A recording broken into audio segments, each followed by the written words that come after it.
हरि ओं सुप्रभातं छात्राः मम नाम अंजलि अस्ति। अहं संस्कृतस्य छात्राध्यापिका अस्मि। भगत फूल सिंह महिला विश्वविद्यालय संस्कृतस्य छात्राध्यापिका अस्मि अहं। तो बच्चों, आप लोग कारक प्रकरण पढ़ रहे हैं। कर्ता कारक पढ़ लिया हमने, और कर्म कारक, करण कारक, संप्रदान कारक, अपादान कारक, ये सब पढ़ लिए। और संबंध को हम थोड़ी देर छोड़ रहे हैं। पहले हम कारक की चर्चा कर लेते हैं, इसके बाद हम संबंध को भी पढ़ेंगे कि षष्ठी विभक्ति क्या होती है। हमारे यहाँ छह कारक ही है, और छह कारकों में संबंध कारक नहीं है। क्यों नहीं है? क्योंकि क्रिया का जिससे अन्वय हो, संबंध हो, वो कारक है। और जो क्रिया का संबंध नहीं, कैसे नहीं होता? जब हम षष्ठी पर चलेंगे तो पढ़ेंगे छठा कारक अधिकरण कारक है। ठीक है, अब हम अधिकरण कारक पढ़ेंगे। तो अधिकरण कारक पढ़ने से पहले हमें पहले यही देखेंगे। सबसे पहले ऊपर क्या लिखा है? अधिकरण कारक सप्तमी विभक्ति। ठीक है, अब हमें पता होना चाहिए कि अधिकरण कारक में कौन सी विभक्ति होती है? सप्तमी। और सप्तमी विभक्ति में कौन सा कारक होता है? अधिकरण कारक।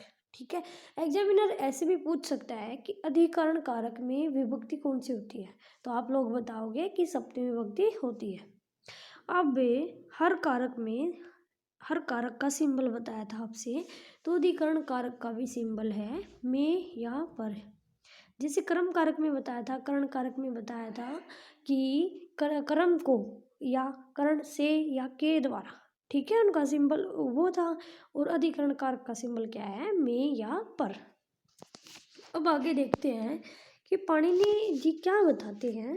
पाणिनि जी बताते हैं, सबसे पहले उसका सूत्र देखेंगे। क्या है? आधारो अधिकरणम। आधारो अधिकरणम, इस सूत्र का अर्थ क्या है? ऊपरी भाषा में देखेंगे। अब आधार को अधिकरण कहते हैं। आधार को अधिकरण कहते हैं। अधिकरण किसको कहते हैं? आधार को। अधिकरण उसे कहते हैं जो कर्ता या कर्म का आधार होता है।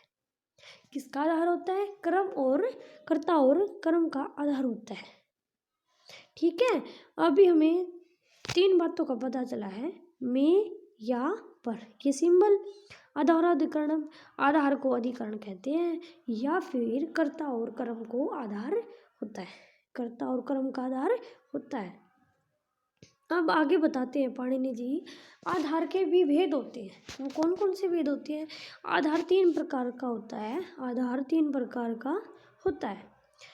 पहला उपश्लेषिक आधार, वैश्विक आधार, अभिव्यापक आधार। ठीक है, अब उपश्लेषिक आधार क्या होता है वो पढ़ेंगे। उपश्लेषिक आधार, उप का अर्थ क्या है? नजदीक। नजदीक। श्लेष का अर्थ क्या होता है? चिपकना। जैसे कहें हम एक उदाहरण देते हैं कि कटे आस्ते। कटे आस्ते यहाँ लिखा हुआ है कटे आस्ते, ये इसका उदाहरण है। कटे आस्ते, कटे का क्या अर्थ है? चिटाई पर। आस्ते का बैठा हुआ। चिटाई पर बैठा हुआ। कौन बैठा हुआ है? बालक। चिटाई पर कोई भी बैठ सकता है। वैसे हम उदाहरण में बालक लेते हैं। चिटाई पर बैठा, कौन बैठा है? बालक। बालक का और कटे से उपश्लेषिक संबंध है। इनका संबंध है। उपश्लेषिक ऐसा आधार है, चाहे कर्ता का हो या कर्म का हो, बालक का आधार कौन है? इसमें कट है। इसका संबंध हुआ यहाँ, इसलिए उपश्लेषिक आधार हुआ। अब अगला देखेंगे, वैश्विक आधार। वैश्विक आधार मोक्षे इच्छा अस्ति। मोक्षे इच्छा अस्ति। अब वैश्विक आधार देखेंगे, मोक्षे इच्छा अस्ति। आपकी इच्छा है मोक्ष में। मोक्ष एक विषयगत आधार है, एक सब्जेक्ट है, एक कॉन्सेप्ट है, एक सोच है, एक विचार है। जब आप उस सोच और विचारधारा पर अपने आप को कंसंट्रेट करते हैं, उसको आधार बनाते हैं, तो वो वैश्विक आधार होता है। विषय से संबंधित जो होगा वो क्या होगा? वैश्विक आधार होगा।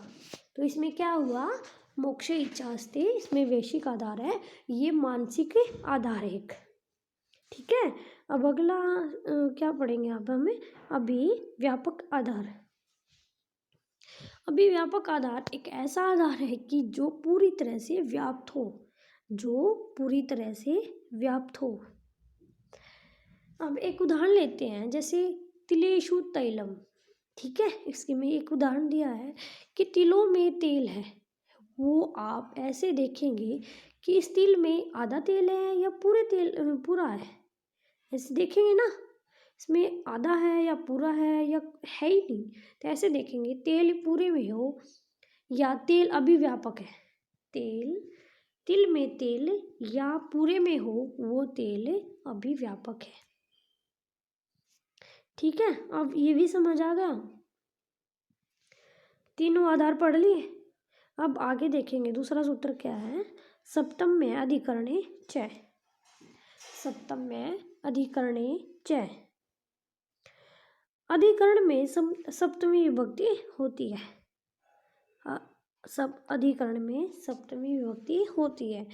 ये चीज़ पढ़ने से पहले हमने इसकी संज्ञा देखी थी, आधारो अधिकरणम, पहला सूत्र पढ़ा था। अब दूसरा सूत्र क्या है, सप्तम में अधिकरणे च। अधिकरण में सप्तमी विभक्ति होती है, पहले पाणिनि जी सूत्र से समझाया। अब एक और सूत्र है, जैसे कोई उदाहरण लेते हैं, जैसे वयम गेहे वसा में, हम सब घर में रहते हैं। हम सब घर में रहते हैं। जब हम घर में रहते हैं तो घर पूरी तरह से व्याप्त होता है। व्याप्त होता है क्या? नहीं होता। घर के अलग हिस्से में रहते हैं, आप और आधार अलग हो, यही औपश्लेषिक आधार है। इसलिए जब आप घर में रह रहे हैं, गेह कैसे आधार हुआ? औपश्लेषिक आधार। गेह कैसे हुआ? औपश्लेषिक आधार। तो इसमें गेह किस में आया? घर में। ऐसे एक सिंबल भी बताया था, में, इसमें क्या आया? घर में। सिंबल से भी इसमें सप्तमी विभक्ति हुई, और इसमें जिस अर्थ पढ़ रहे हैं, औपश्लेषिक आधार पढ़ा हमने, उससे भी इसमें सप्तमी विभक्ति हो रही है। और एक जैसे गे, इसमें सप्तमी विभक्ति है। ठीक है, ऐसे ही जैसे हमने बालक का रूप पढ़ा था, बालक का रूप उसमें क्या आता है? बाल के, वो भी सप्तमी विभक्ति में आता है ना। उस रूप से भी गेह का रूप चलाएंगे तो हमें इसे सप्तमी विभक्ति का पता चल जाएगा कि इसमें सप्तमी विभक्ति क्या हुई है। गेह, वयम गेह वशा में, ऐसा समझ। अब दूसरा उदाहरण लेते हैं हमें। दूसरा उदाहरण, जो औपश्लेषिक आधार इसमें समझ आया था ना, जो आधार होगा उस आधार में सप्तमी विभक्ति होगी। गेह में आधार की संज्ञा और सप्तम में अधिकरणे च से सप्तमी विभक्ति हुई है। इसमें आया समझ। अब दूसरा उदाहरण फिर देखते हैं कि वनेषु सिंहाः वसन्ति। वनेषु सिंहाः वसन्ति। सिंह कहाँ रहते हैं? वनों में। तो वन शब्द की सप्तमी बहुवचन में क्या होगा? वनेषु। सेम ऐसे ही है, बस इसमें वो बदल दिया है कि बहुवचन उसमें एक वचन, ऐसे बदल दिया। सिंह कहाँ रहते हैं? वनों में रहते हैं। वन शब्द की सप्तमी बहुवचन में क्या होगा? वनेषु। एक सिंह होता तो ऐसे भी कह सकते थे कि वने, जैसे बाल की अभी बताया था ना एक उदाहरण, बालक का रूप ऐसे वन का चलता है, और इसमें वने होता है, इसमें बहुत सारे हैं, इसलिए वनेषु सिंहाः वसन्ति आया। वनेषु इसमें ये रहा, बहुवचन का है, बहुत सारे शेर है इसमें। वनेषु सिंहाः वसन्ति, वनों में सिंह रहते हैं। अब हम दोनों उदाहरण पढ़ लिए हमने। दोनों उदाहरणों में क्या आया है?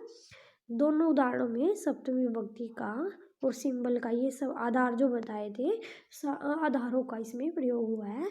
तो हमें ये समझ आया है कि सप्तमी विभक्ति कैसे होती है। ठीक है, और आज हमने ये दो सूत्र पढ़े हैं, आधारो अधिकरणम और सप्तमी अधिकरणे च। आज की क्लास में हम इतना ही रखते हैं। ठीक है बेटा, ओके, धन्यवाद।